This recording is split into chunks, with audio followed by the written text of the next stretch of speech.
Good evening. I have returned from my long and very much needed rest. It's been a rough couple of months, in fact it's been a pretty rough year so far, but hey, one way or another, Alien Biospheres is over, so I can now enjoy the taste of victory and freedom and look forward to what I hope will be a very fun and prosperous next era for this channel. And speaking of which, if you haven't yet seen the announcement video that I should hopefully have posted by this point, couple of important things to mention.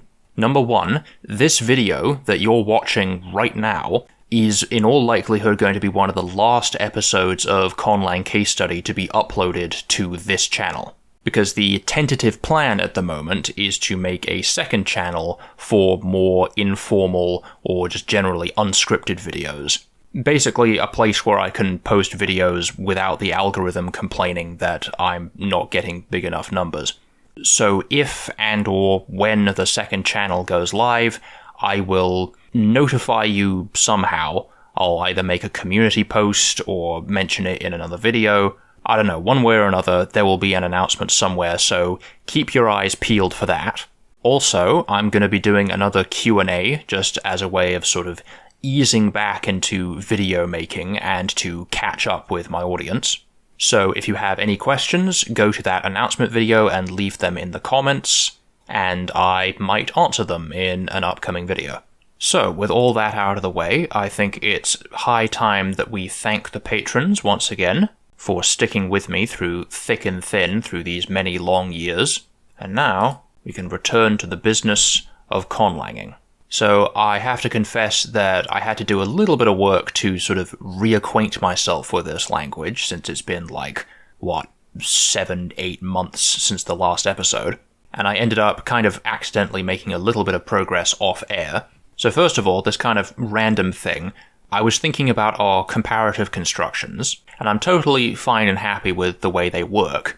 But basically on a whim, I just decided that I'd quite like to have a suppletive form for the word good, because that seems to be pretty common, that languages will have a specific suppletive form for the superlative or comparative form of good. Like in English, we obviously have better and best as opposed to gooder and most good.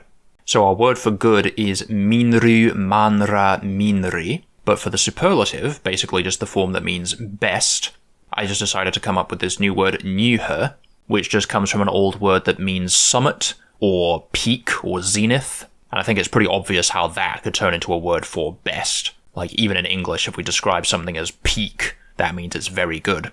And then it occurred to me that that same root is a pretty decent source for an augmentative of some sort. So I created this new, what I'm currently thinking of as a sort of reverential or honorific augmentative, just this little nych prefix that you stick on a word to mean a more honorable or respectful version of it.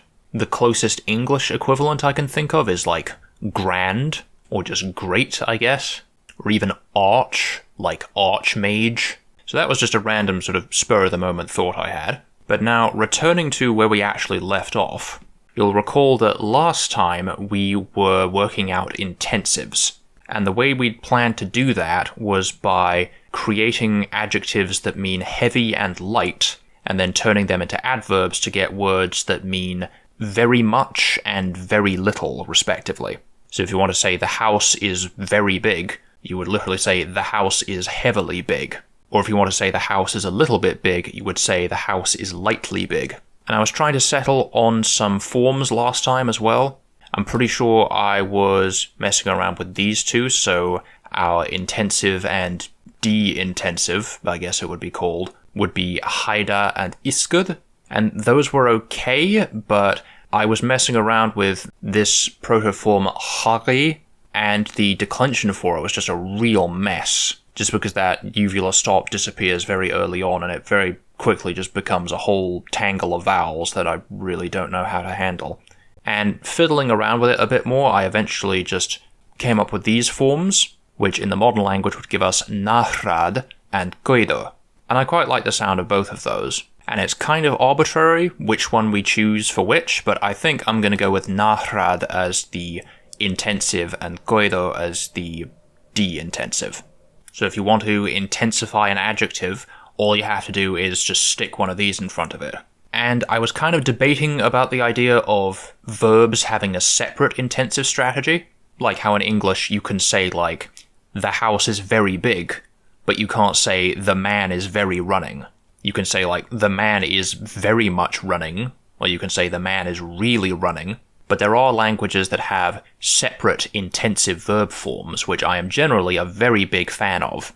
I think they're incredibly useful when it comes to derivation. But in this case, I really don't think it's particularly necessary. I don't see why these words for heavily and lightly couldn't also be applied to verbs. You know, if someone is running heavily or running lightly, it seems to me like they would be pretty easily transferable. So I'm going to say that they can apply to both verbs and adjectives.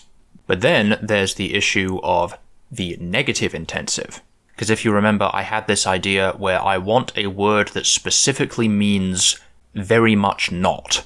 Kind of like at all in English. Like if you say the house isn't big at all. The at all means very much not, but you can only use that in a negative phrase. Like you can't say the house is big at all. That just doesn't mean anything. And the way I intended to do that is by taking a phrase that means any part and turning it into an adverb. Now that kind of interfaces with this other completely different aspect of grammar, which, as I think I mentioned last time, it is very common for indefinites, words like anyone, someone, no one, nowhere, somewhere, things like that, to be derived from these sorts of words like any, some, none, combining with WH question words. And you can obviously see that in some instances in English, like somewhere and nowhere, but we don't have know who, or know when, or some when, or somewhat. I mean, we do have somewhat, but that means something completely different. So basically, if this negative intensive phrase is going to mean any part, we first have to make sure that the word for any will also jive with our WH words. So I reckon we should do that part first. So WH words are usually pretty straightforward. The way it works in a lot of languages is that there's just some very old protoform that means what, or just some sort of generic indefinite, and then just other words get tacked onto that to form the rest of the WH words. Like when is what time, and who is what person. Also, in my experience, I don't know how cross-linguistically common this is, but from what I've seen, the word for who is sometimes unrelated to the other WH words. Like in Turkish, pretty much all of the WH words are formed from ne, which just means what, like ne zaman and neden, etc. But the word for who is kim. And I swear there are other examples of this, but I can't immediately think of them at the moment. So feel free to fact check me in the comments. So I've already written out a list of potential lexical sources for the WH words. So we need to come up with a word for what that can combine with all of these, and that can also combine with these words any, some, none, etc., to make some indefinites that are preferably not too many syllables long. So for the word for person, we already have wa, which is the old classifier for human nouns, which I would think would be a pretty adequate source for a word for who. Or, as I say, we could choose to have the word for who be unrelated to all the other WH words. But even in that case, I think it might still take the human gender marker. So the word for why very often comes from the phrase for what. Think porque in Spanish, or weishima in Mandarin. Sometimes it's from what, like in Turkish it's neden, which is just the word for what with the ablative suffix. So I think we could get away with just using the dative ending for this one. And we do not yet have a generic word for way or for place to give us a word for how and where, respectively. We do have this word for time, möglich. Gotta remember, that's not a lateral fricative. I'm so used to seeing an HL sequence as a lateral fricative, but that's not. It's just an H followed by an L. But that comes from this old form, murochali, which seems way too big to be using for an indefinite. We want some very old, very simple proto-word. And plus, it's not uncommon for languages to have multiple different words for time, depending on the context, so we'll have to come up with another word for that. So let's just come up with a simple, monosyllabic test word. Let's just say me. For the human singular, that's pretty straightforward. That would just become me, and with a dative, that would just become mer. So for these three, I think we can get away with saying that none of them survive into the modern language as independent words. They can, if we want to, but they don't have to be. We can just say that they're just so old that they've just become fossilized in words like this and maybe a few other places. So the easiest thing to do would just be to make them, all CV in shape. And then when word final vowels are lost, it's just this me with some extra consonant trailing at the end. Or if we make them vowel initial, we could say they override that I. So like if the word for time was like ache, then that would be like mach. What other coda consonant could we use here? It feels a little bit too cookie cutter to have them be all monosyllabic. Oh, and the other thing we have to consider is that the word for where can sometimes take case marking. Because if you say like, where is it? Where in that sense is locative. Whereas if you say, where did they come from? That could be rephrased as, from where did they come? So where would have like some sort of ablative marking. So if it's going to have case marking on top of that, then I think it's wise to make place also monosyllabic. Now that I think about it, the same thing applies to when too. So in that case, I think I do want them to be monosyllabic. But the word for how, I reckon we can make that 2 syllables. So I'm just trying to think about what codas I haven't used recently. We don't have very many word final uvulas. Might go with another one of those. But actually, one of the only word final uvulas that we do have is this abstract ending mic. So if we make one of these begin with a uvula, and then word final vowel loss happens, we're going to end up with mic, which is exactly the same. But that's okay, this M is basically just a dummy consonant. We can replace that if need be. This is just a test form. So thinking about what cases the word for where would potentially take, I think the vast majority of the time it's going to be what was the old accusative, which is now the sort of general locative postpositional sort of case. So that's the one that we have to be sort of most mindful of. If the root is consonant final, most of the time that H is going to cause gemination. Unless we say that the affix for the inanimate class is suffixed to the end of this word, because that will effectively block the vowel loss that happens between the last consonant of this root and this H. If we went with something like do, then the form on its own would just come out as mid. If we assume the accusative/locative ending is sort of always attached to this word, then in the accusative, vowel loss would not occur between the voiced stop and the H. So the H would just get lost, and it would ultimately come out as midyn. That's not bad. And then a multisyllabic word for way. If it was something like luko, then it would come out as miluk. It does occur to me that we don't have too many word final L's at this point. Like if we reversed that and went with kulu, then that would be mikol. Also not bad. And it also occurs to me now, I have only written down direct equivalents to the English WH words of who, what, when, where, why, how, but there are other possibilities. Like another pretty common one is a word for how many or how much, which could pretty obviously come from a phrase that means like what amount or what number. So if we run with that, then we could give the word final uvula to this form, but I don't want to use another L here. Change it to haku, so it becomes mihak. And then up here, don't want to use another uvula. Thinking about it now, we actually don't have very many W's in this language by this point, because W fortifies to V in several different environments. But we could go for an intervocalic W here. The problem is we can't have it come before a U, because then it would just assimilate. So it would have to be either an A or an I to give us either miwil or miwal. I think I'm going to go with miwal. And just for the hell of it, because L is a licit coda in the proto-lang, I'm going to get rid of that final vowel. So those are basically our WH question words, unless, again, I want to do something with the word for who.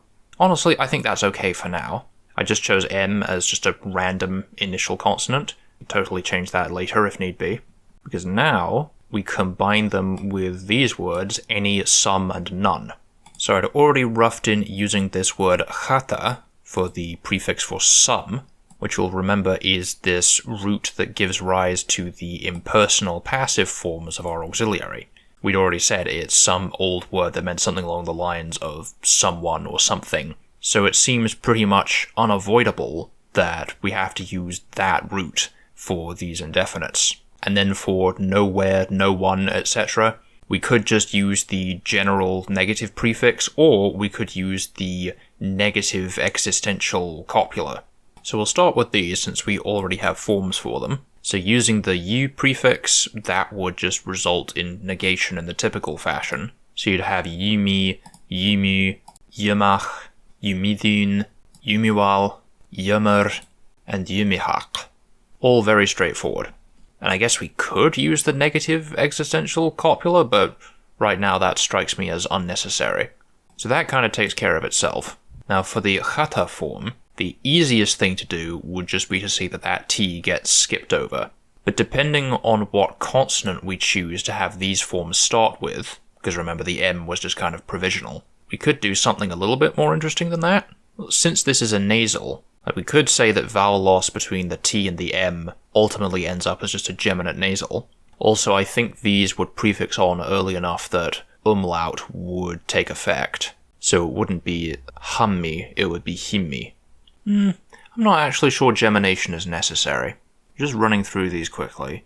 The word for something would be him, someone would be himi, somewen or sometime would be hamach. Now, somewhere with a case marker attached would be hamidun, but if it didn't have a case marker, in other words, if it's in the nominative, which I'm pretty sure would be possible, I'm trying to think of a sentence that uses somewhere as the subject. Well, assuming there is actually a situation in which that would make sense, that would come out as himid. Somehow would be hamiwal, some why, or I guess some reason. Reminds me of how in Mandarin you can say, like, meyo weishima, which is literally no why, which means no reason. Well, that would be hammer. And then some amount would be hamihak, which is kind of fun to say. So all of that I think is fine and good. I like the variation we get with the vowel on the first syllable due to umlaut. The word for something being him is kind of funny. I might make some minor alterations later, but I can do that off air as I just think about my phonesthetic preferences. Now the real thing that we're properly here for is this word any. Again, it's just a case of choosing a pretty simple single-syllable prefix. We don't have very many word initial R's in this language. We've got plenty of word medial and word final R's, but word initial, they're not too common. Although that does remind me of the Mandarin word for any, which is zhenhe. That's okay, that's fine. That's a retroflex R, that doesn't count.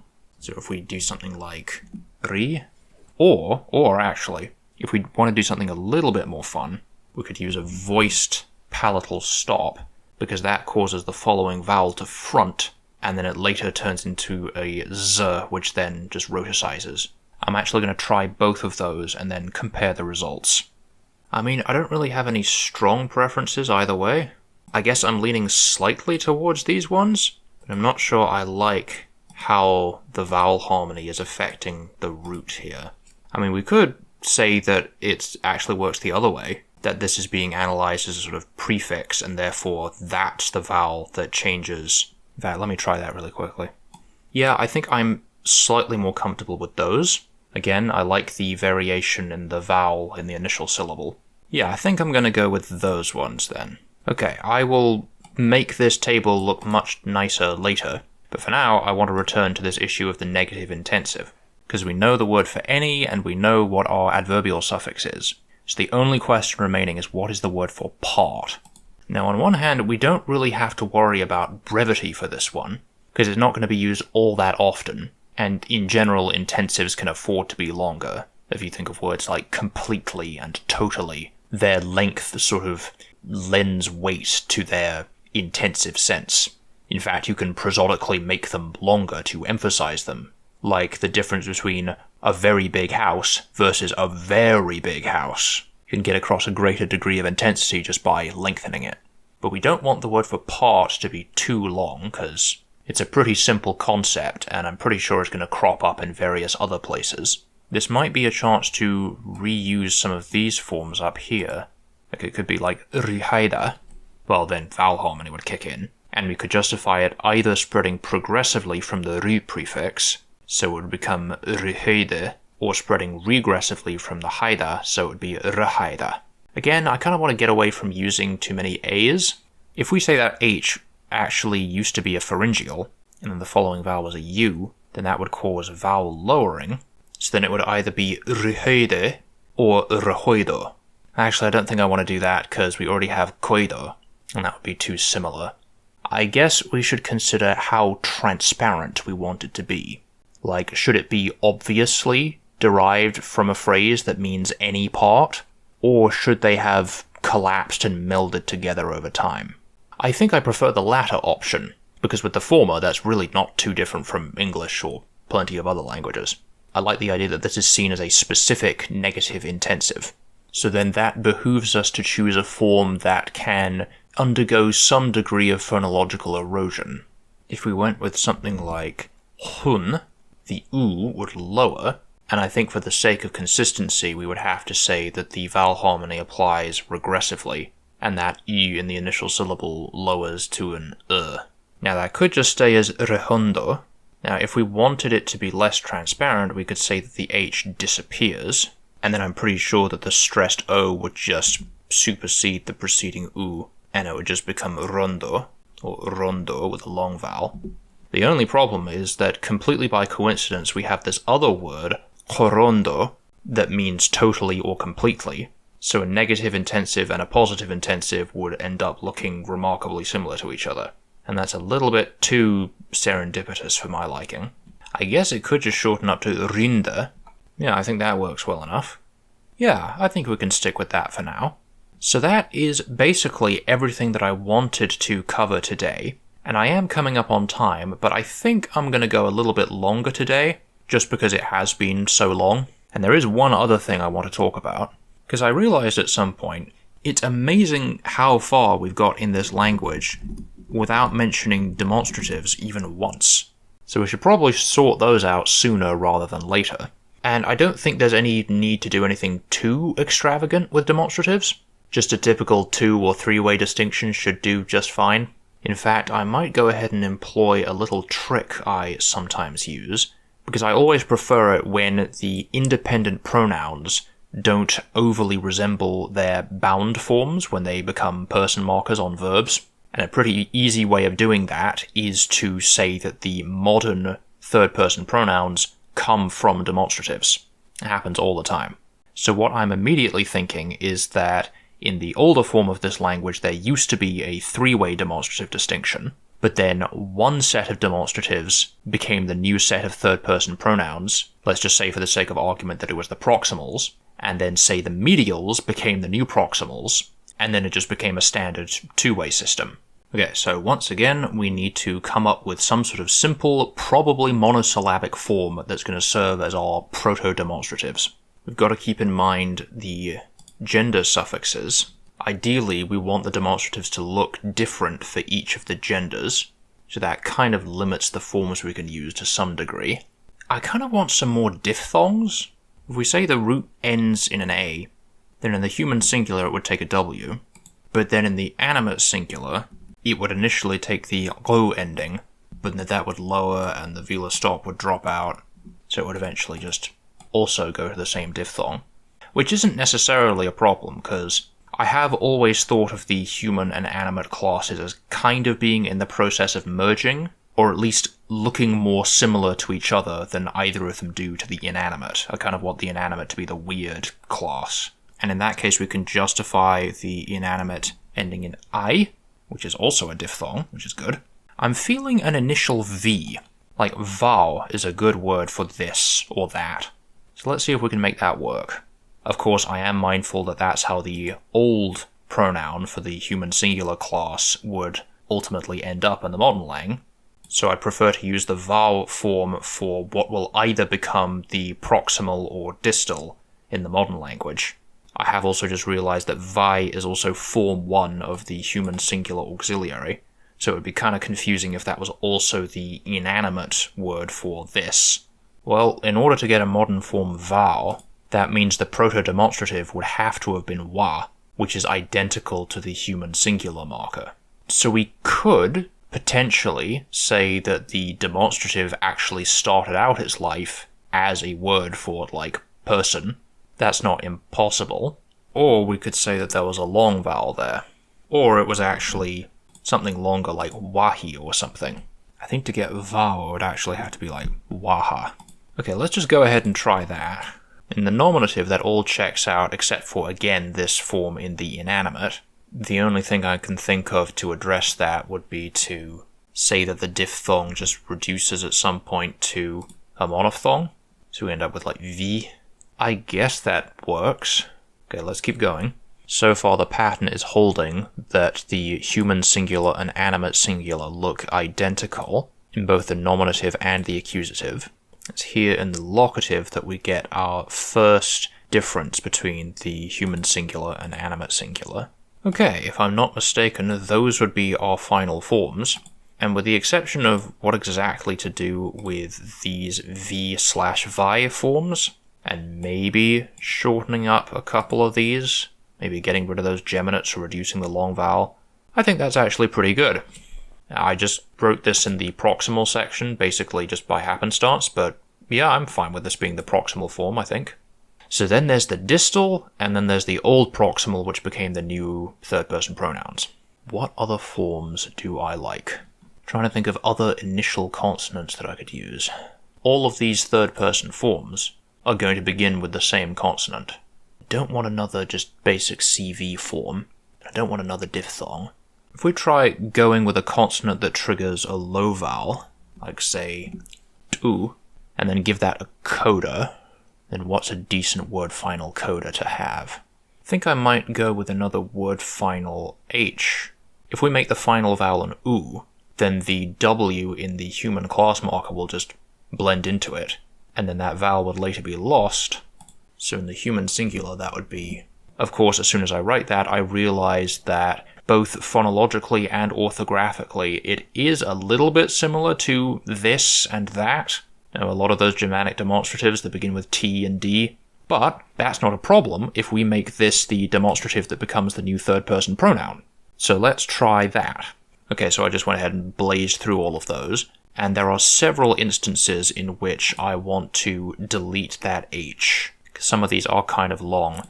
Like this one, töchtisin, does seem very clunky for a demonstrative, so I might just shorten that up to tissin. I'm mindful of time at this point, so I think we're going to go with that for now. We'll just pop those up here in the pronoun section. Okay, now let's see if we can do the distal. Kind of running out of ideas for forms. Okay, I don't know how much of that I'm going to cut out. Probably most of it, because I've just spent the past half hour trying out all these different forms to try and find something that I like. And I think I finally got something with this form kogi, which in the modern languages surfaces as ge. Other than the fact that the inanimate accusative looks identical to the human singular and animate singular accusative, I like pretty much all of this. So for the sake of time, I'm going to go with those for now. I'll probably have a think between now and the next episode about some of these forms and whether or not to reduce them. But other than that, I think we're pretty much all set with demonstratives. And that nicely leads us into one last thing to talk about before we coin a new word and make an example sentence and end the episode. And that is a question I have for all of you who are still watching by this point. So basically, we don't really have very much left of this language's grammar to actually work on. We've hit all of the major things, unless I'm forgetting something. And really, the next major thing to work on is the writing system.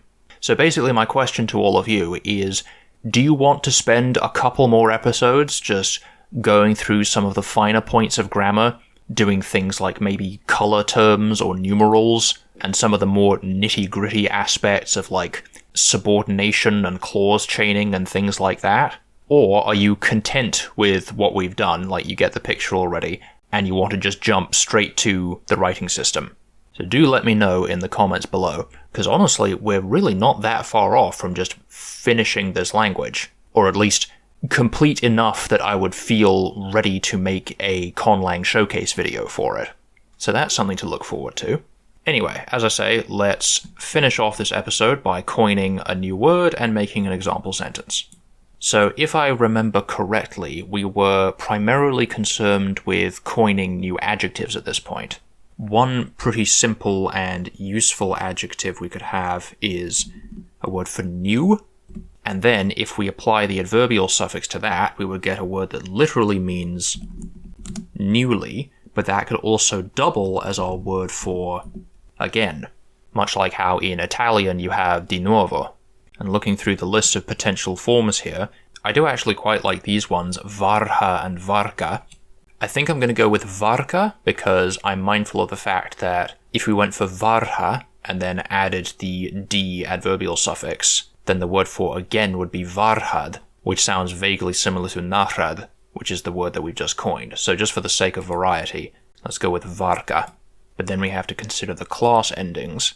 The protoform would have to be something like waruka, and that final vowel has to be an A, because if it was an I or an U, then at least in the inanimate it would cause umlaut. So we'll keep it as an A. I'm remembering now that if the stem ends in an A, that means that it will be identical for all genders, at least in the singular, which I think I'm okay with, which means the word for again would be varkad. Okay, let me just quickly run through all the forms for that.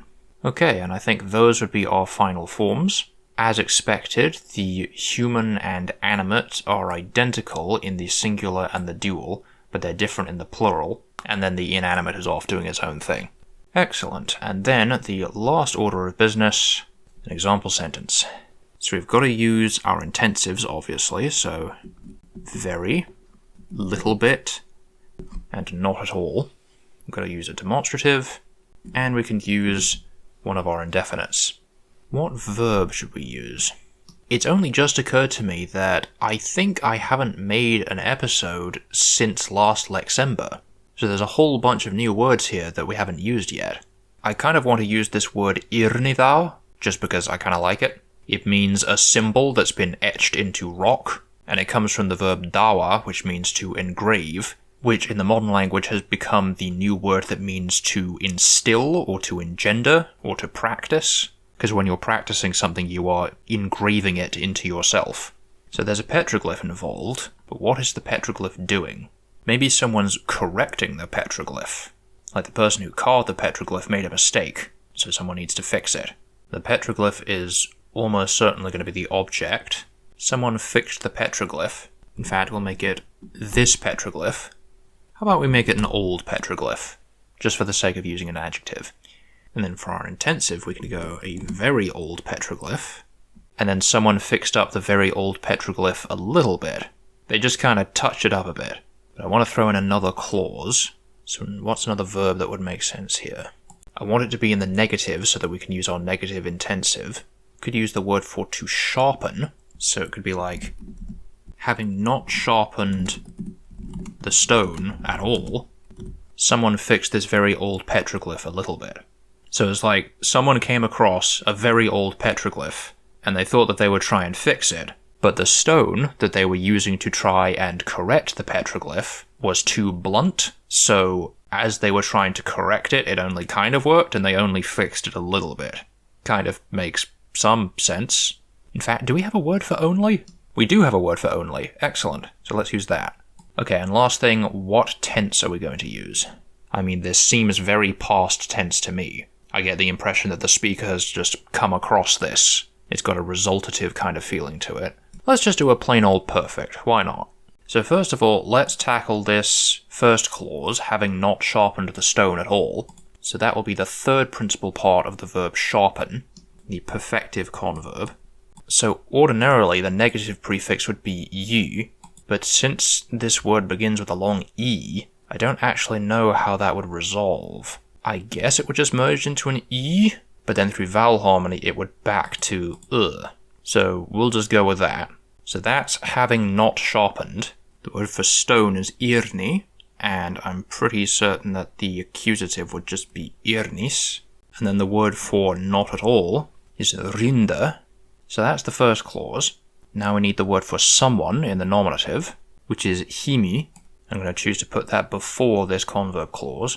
Then the verb is to fix, so we take the third principal part from that, and then the auxiliary has to be in form 1, Now, we could imagine that this sentence could be translated using an impersonal passive voice sort of thing, because ultimately this form does literally come from the word for someone.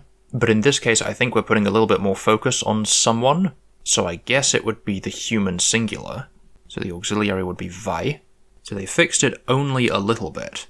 Only is saha, and a little bit is koido. The only thing left is this very old petroglyph. Oh boy, I now realize we haven't even talked about how word order plays into this, because I don't know the order that those modifiers would come in. I'm just going to assume for now that the demonstrative would in fact come first. So petroglyph in the accusative would be irnidawas. I actually don't know what the stress would do in that situation, since it's a compound. I think it would just be irnidawas. That seems kind of weird. Irnidawas? I don't know, I'd have to think about that. In any case, that's petroglyph. Then we need the proximal accusative inanimate demonstrative, which is vis, which I'm realizing now sounds depressingly similar to this. I'll probably have to tweak that, but we'll go with it for now. So that's this, and then nahrad is very, and then we need the word for old, also in the inanimate accusative, which would be kulkes.